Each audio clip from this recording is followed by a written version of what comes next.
Welcome back to the NWR Virtual Healthcare Conference. The next presentation today is from HeraMED, and we have the CEO and Managing Director, Anushka Gungaran, joining us.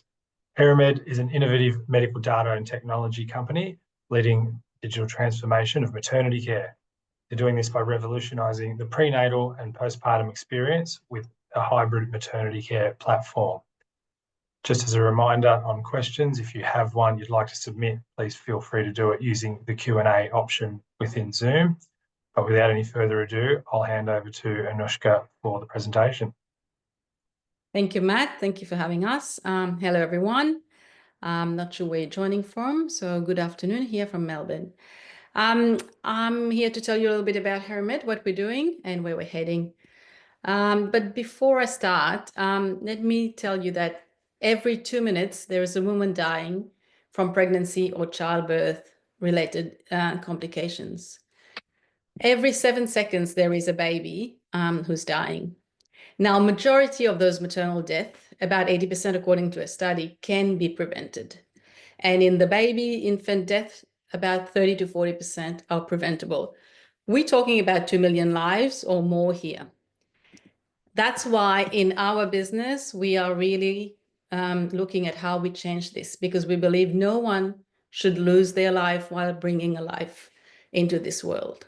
So this is the business that HeraMED is in. How are we doing that? We are redefining how maternity care is delivered and how it is experienced. Before I continue, I'll give you a little bit of an overview of where we are. So for those who've been following our story, you can find us on the ASX, and this is a capture of that. We can talk more if anyone has some question. Happy to do a call outside of this as well if we want to talk about the cap table. The key team here is myself, CEO and MD. We have our company secretary and CFO services in Australia. We brought that in last year. I'd like to mention Dr. Arturo Weschler, who is our Chief Medical Officer, but also heading up all our data and analytics. He's been in digital health for more than 20 years. And in the US, we have Nicole, who is our head mom. She's got the coolest title, I think, in the company. So the maternity landscape has not changed for 100 years. This is what we're dealing with. An outdated system that is 100 years old. We have increasing maternal and fetal mortality. We are in 2025, and really we shouldn't have the kind of numbers we see. It's very alarming and disturbing. Access to care is hard, and there is inequity to care.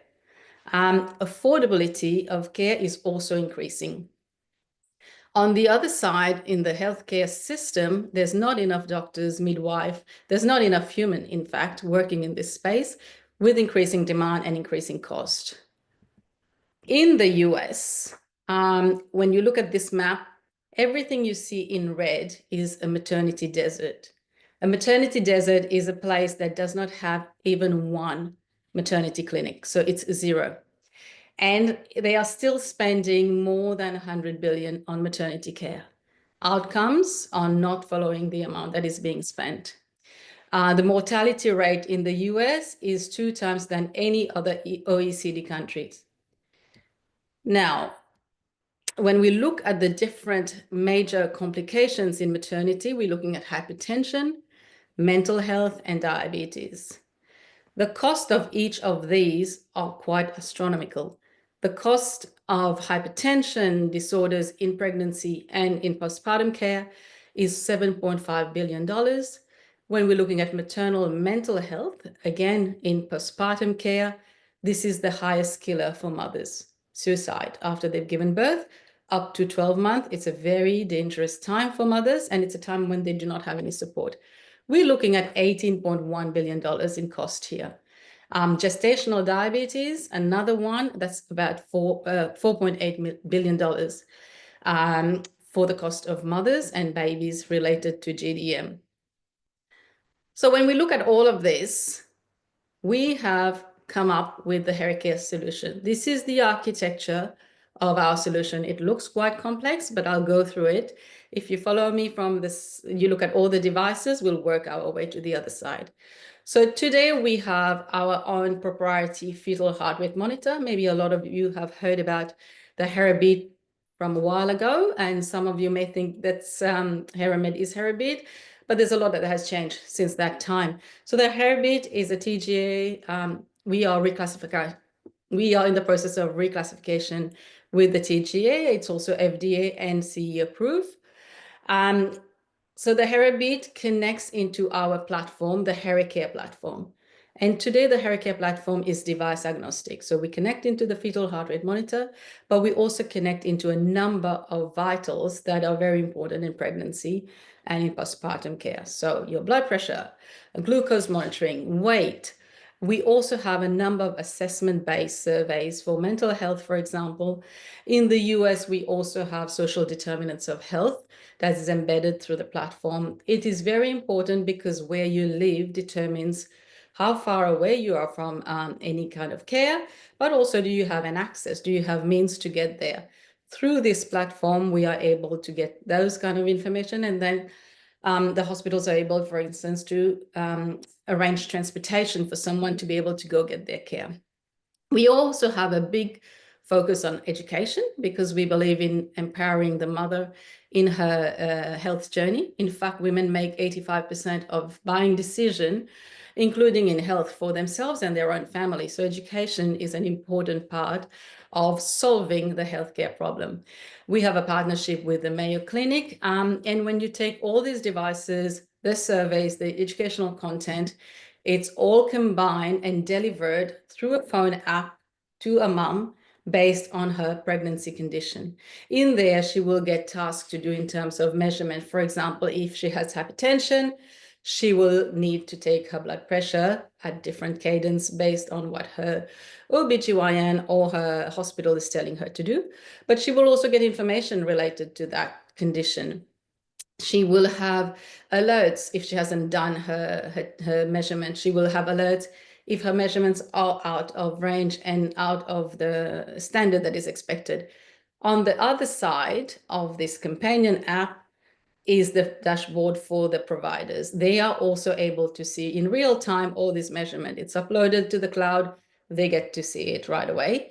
They also have the ability to look at 100+ patients in one go and do a triage because we have a traffic light system that allows them to look at all the cases that needs to be resolved. They will be in red. And all the cases that are just within the norm, what is expected, will be in green. And of course, in between, there is the orange. So that builds for efficiency. In many cases, a practice manager or midwife will be managing that and escalating those cases that need the OBGYN's attention only to those patients. So that's how the system works. And all of this, the next part of that is then being able to integrate into any EMR system.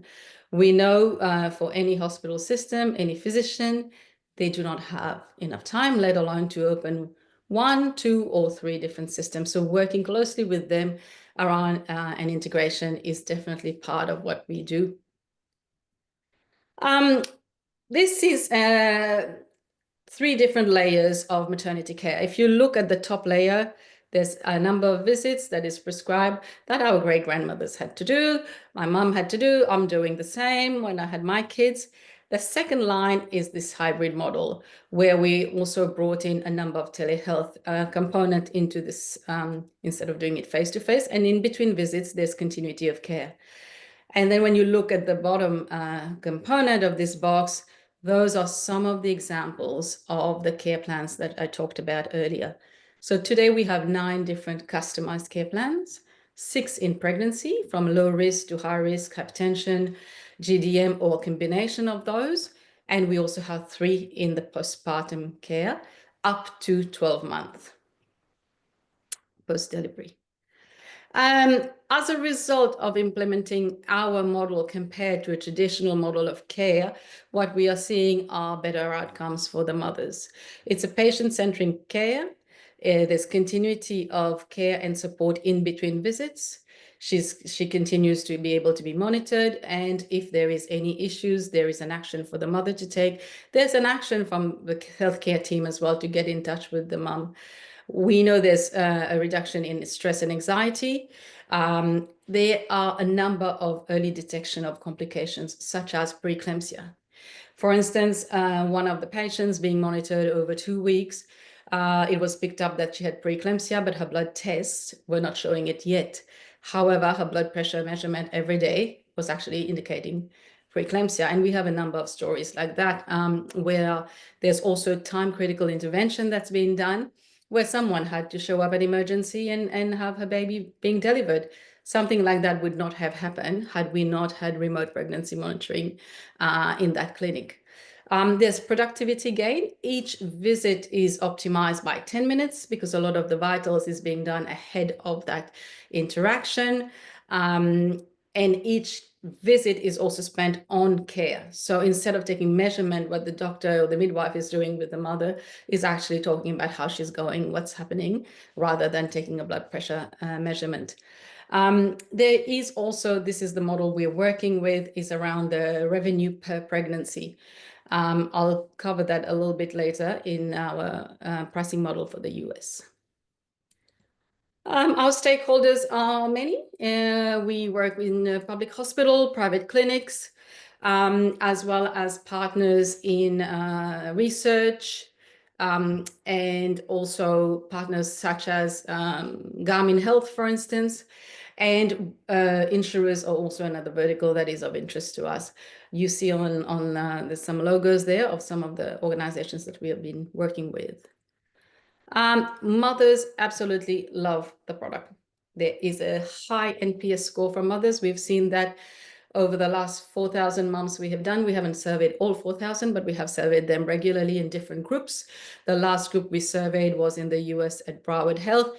Same result. They love it, and it's high NPS score, which we are very proud of to be able to continue to deliver on.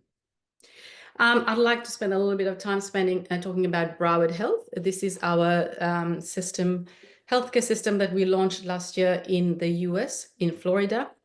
Broward is one of the top 10 health system in the US. It is also a safety net hospital. Safety net hospital means they cannot send anyone back. Anyone who comes to their system, they have to provide care. They are funded for that. And they have a very underserved population coming from South America and Haiti. So we launched with them. We now have, we started with 4 care plans. We have ended up the year last year with them 9 care plans. So when I talk about today having 9 care plans, we didn't sit and create them as such. What we did is work with our partner, see what they needed, and that's where we've innovated. We brought in what they needed and adapted and created new care plans, rolled it out, tested it with them, came back and did any improvement, and we are starting to see really great results around those. We have more than 450 moms who have been engaged. We launched it in Spanish, and today they're also using through different AI translation. They are using it for their French Creole speaking mothers, which is fantastic. That's our mission around reducing barriers to entry. And this definitely ticks the box. I'll probably go here. So again, I talked about the survey, the 450 pregnancies. We have now more than 32,000 data points in the Broward site. What is interesting there's an increase in blood pressure monitoring and gestational diabetes. These are measurements that originally we had more fetal heart rate measurement because we had the HeraMED, but we can see how with the customized care plan, we're getting other measurements. And the blood pressure is really of interest because that links closely to preeclampsia, linked to preterm birth. And, you know, it's something that you look at through pregnancy in postpartum care as well. Broward, one of the things that we have seen as well is a lot of mothers were low risk up until delivery. Once they've had their baby, they've moved into a high risk postpartum care. So we're learning a lot in this process, and we are also innovating to be able to meet those evolving needs of our customers. There's been many stories and that's come to us around time critical intervention, be it in prenatal or postpartum care, and really being able to make, I would say, life-changing interventions just because they were able to monitor mothers remotely. We are now looking at a number of different metrics ranging from preterm birth to no-shows to efficiency more deeply, really looking at what the data is telling us.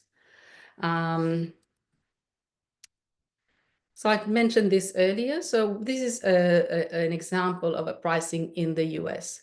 So we would be selling our bundles, including all the hardware, software, for about $600 US per pregnancy. If it is just the software, it's about 40 to 50 per month per mother. And on the right side, you will see the different codes. These are the reimbursement codes that exist in the US. These are some of them.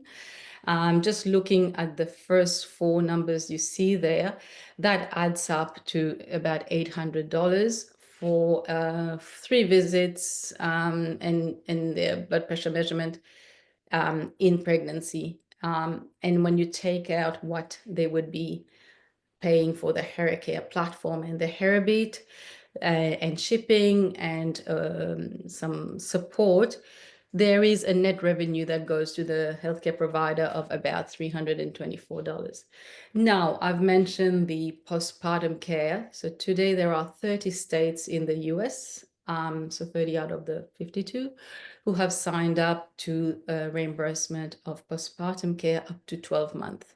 And that reimbursement goes anywhere between $800 up to $3,000 in some states.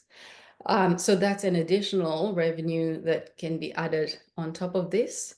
Of course, there will be an amount that will be for the HeraCare ongoing use for 12 months. However, there's also extra revenue for the hospitals using them.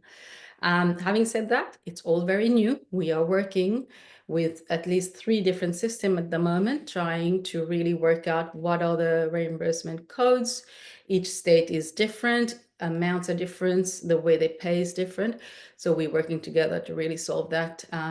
As far as we know, there's no one who's actually unplugged that completely in the postpartum and pregnancy space. All right. So that's around our commercial clients and how we roll out Broward in the US. I'll touch on to partnership because that's a very important part for us to be able to grow. There's a lot to be done in women's health and very, very quickly. We are one of a number of different companies trying to do their bit. So we do believe that we will grow through partnerships. We worked over a number of months to get the Garmin partnership announced. So Garmin is invested in women's health. So that's become an important focus for them. That's why it's a good alignment with what we are doing and in terms of where we want to go. So essentially, the first part, foundational partnership, is around data integration. So we're able to share information that is captured through their device. So today, a Garmin watch will measure, of course, how you walk, how many steps, how you sleep, your body battery, but it's also measuring things like temperature. They have a TGA-approved ECG app as well that they have just had. So there's a number of lifestyle and wellness data that is being captured through the watch. And being HeraCare, our platform being device agnostic, allows for us to be able to integrate and get data that is outside of the pregnancy time. So really looking at the lifespan of somebody and to be able to gather all of that and look at what this is telling us. There's health in pregnancy, between pregnancies, before and after pregnancy is all very, very important. And that goes to that element of education and empowerment as well. So the data integration is one part of this partnership. We will be doing some joint marketing efforts together. And we are also going to explore where we can do some research partnerships, bringing their lifestyle wellness data to our clinical grade data. And what can we do with that? What is it telling us? So it's a very exciting partnership. In the US, we've got a couple of partnerships as well that we have had. Ilovu is a small clinic, groups of clinic. Metronomics, we're exploring the postpartum market with them. They've got reimbursement and billing capabilities. However, as I mentioned, haven't quite worked out all the different codes and how we do that. So we're working with them. Founder is a partner we have in the Netherlands. They help us in our interoperability in terms of being able to integrate into EMR systems. In Australia, we have strong research partnerships. UTS in Sydney is one, but we have other institutions we are working with, one in the Northern Territory and one in Victoria, where we are doing joint applications for grants. Evidence-based across everything we do is really important because we are changing the model of care. So we recognize that while we have clinical validation and traction, it's also important to show why this model of care is better than what was done. And it should be the change, the value they get should justify the change that we are asking them to do and to go digital. So we're doing a lot of research-based partnerships. We did a trial with Gold Coast, waiting for the results on that. And we have a few private clinics that are starting to get enough mums to be able to, for us to look at what is change and how is productivity working there, looking for more evidence-based as well there. The future for us, I would say probably is already here because we are looking at all the data we're collecting. There's so much change in the AI world. So part of our growth is also looking at AI models and how can we go from descriptive data into predictive models of care. So far, we have 10 live sites across the world, more than 4,000 pregnancies, a growing and rich data bank. We've got a model of care that is fit for this time, where you can work and be close to your family, close to your workplace, and still get clinical level care. And the customized care plan really is much needed. The opportunities there has been, I mean, the maternity world is in crisis. Even in Australia, there's so many hospitals that have closed over the last 10 years. And we need to take care where it's needed, as opposed to expecting people to travel hours to come to a hospital. So even moving from a hospital-centric to a patient-centric model is really, really important. It's unfortunate that a crisis is actually the opportunity we're looking at here. However, we know we can bring care and change outcomes. So that's a really, really important work to be able to do. Women's health has not been funded, researched, and serviced enough. Again, there's a lot more awareness, and rightly so. So we're very happy to be working in this space, and maternity and pregnancy is really the start for us. We're looking at women's health across the board. Digital health, digital adoption since COVID is changed, and there is an increased use of smartphone. I mean, in places where you wouldn't think there is much tech, people are walking around with a phone, and for us, that means they can have access to care. We have a market-leading platform, and I don't say that just because I think so. It's also based on the conversations we are having, people who have approached us, large brands and the hospitals. We do know that the HeraCare platform is actually really very well built, and we continue to innovate and make it better in partnership with our clients. And also very much leading a data bank and building partnership to make that even more rich. I took on the CEO role. It will come up to 12 months now, and I launched the 4-point plan, and that's what we've been delivering against, and we will continue to do so. The customer first focus in our commercialization roadmap is what we've done and continue to do. Innovation will happen based on demands that come to us, what the market needs, what our clients need, and that's where we will focus and innovate. Partnerships I've mentioned. We also launched our non-dilutive grant strategy last year, and we are working and doing more submissions in this space. And we are building our brand visibility and thought leadership. We have done 3 appointments to our advisory board, really looking at the gaps we have and to bring those capabilities in-house. And we will be doing more in this space. So you will be seeing more work in our thought leadership and brand space coming up. I've mentioned probably most of what we have done and what's coming up.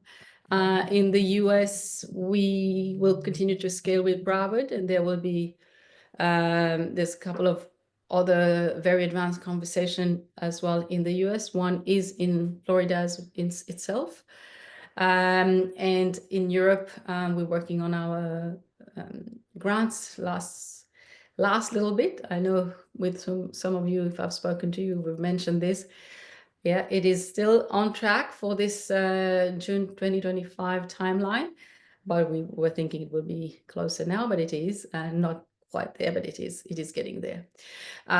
In Australia, again, we expect the report from Gold Coast. We expect to have our first grants at least in this first half of the year. And we're working with private clinics around the business model.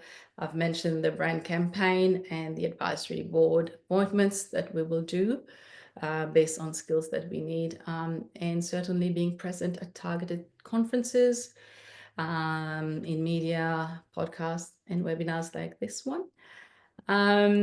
This is our team. We are a lean team. Our board, our leadership team, and our advisory board, where we are really building more skill set that we do not have within the leadership team. So that's it from me. Thank you. Matt? Great. Thanks for that, Anushka. Just got a few minutes more within the half hour, so I'll just throw a couple of quick questions at you. So first one is, you've spoken about potential grants there, and I think you touched on it just towards the end, but can you provide a bit more colour on how that's tracking? Yeah, you mentioning the grants, huh, Matt? Grants, yeah. Yeah. So we know, it's an important part of what we do and how we build non-dilutive funding. So we launched a strategy last year. We needed to also build capability. I really think grants is like going to the gym. The more you do, the stronger you get. So that's what we continue to do. In fact, today, once I get off this call, I will be finalizing another one. We've put in, I would say, even in the last 3 months, we have learned which are the ones we should go for. It's a lot of work targeting, whether it's the quantity, the amount of money we can get, or where we believe we have an advantage over others. So it's probably 5 in the pipeline for the first half of this year. There are 2, one in Australia, one in Europe, that I'm hoping to be able to announce really, really, really very soon. And that's really bringing technology to change models of care. Excellent. The next one is, when are you expecting Broward to scale, and how is the integration with EMRs going? Yeah, well, the scale is linked to the EMR integration. So Broward went live with us in June last year, and we kept building as we were going live with them. And they also brought in Epic as their EMR system at the end of last year. So we are ready to go with them where it is. I mean, anyone who's done a big EMR launch or an EMR integration knows it's a long, whatever you think it will take, how hard you think it will be, it's more than that. So we are at stage of working the 3 teams, Broward, us, and Epic, and we're scoping that and then work with them. And there are a number of, for example, scheduling protocols and that will happen through Epic that will allow us to scale. So it is linked to that. We are working with their timeline. Okay, and the last question I have is, there's a lot out there around data and AI in health. Can you talk about your views on that and what HeraMED's doing in that regard? Yeah, look, we mentioned our CMO earlier, Dr. Weschler. He has been very much driving from the start the kind of database that we built. How are we collecting the information? What are we collecting? Because a lot of what goes into any system is really what you will get on the other side, the output. However, with a lot of changes in AI, in generative AI, it's changing a bit. You maybe don't need as much information to be able to generate trends and patterns. So for us, data is a very, very big part of our business. We know it will unlock other channels, revenue channels, including. We are working on one project which is about doing data partnerships, and from there train AI models to go really into predictive health. And we going and looking at diverse communities, targeted groups. I can't say more than that, but it's very much one that we are, looking at very closely and working in that space already. The customized care plan we have is based on AI and algorithms that are allowed to escalate care and trigger all these other actions that would require a human being otherwise. Great. Well, thanks very much for your presentation today, Anushka, and to those in the audience that joined, and we'll look forward to hearing more from you. Thanks, Matt. Thanks for having me. Bye, everyone. Next up, we have Philemon, which is at 3 p.m. Eastern Time, and our last one of the day. So I hope you can join us then. Thanks.